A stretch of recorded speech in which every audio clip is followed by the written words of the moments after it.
Hello guys! Ngayon ay magluluto tayo ng salmon na isda at ito yung natin gawing sausawan, scallion. Isang hiwa lang po ng salmon. Ipa-fry lang natin siya mga guys until mag-brown siya. Antayin natin siyang mag-brown mga guys ang ating salmon.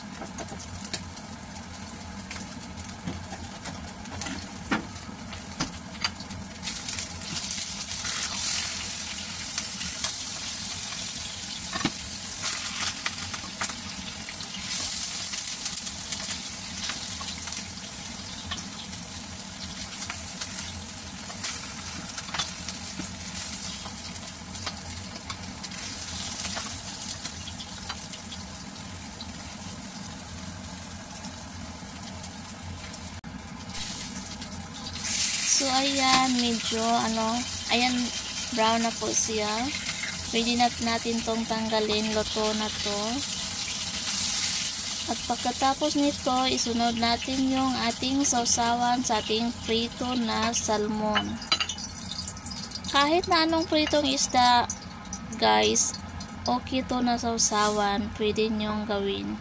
Ayan, tinanggalan ko ng konting, mantika at saka tayo ng konti din.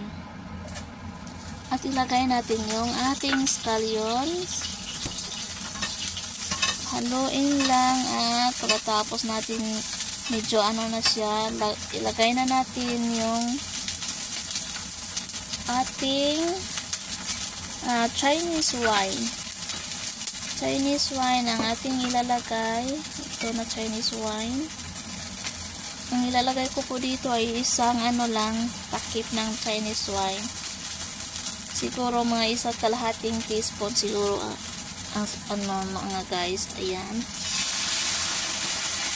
At saka pagkatapos ng Chinese wine, maglagay tayo ng soy sauce. Nasa inyo na po kung marami gagawin nyo na sauce doon sa ating pinirito na isda. Ayan, soy sauce ang ating isusunod. At pagkatapos ng soy sauce ay sugar na naman ang ating isusunod. Ang sugar po na ating nilalagay ay isa't kalahati na teaspoon. Ayan. Haluin lang siya ng konti. Dali lang to gawin na sauce mga guys. Ayan. Ayan, pwede na yan.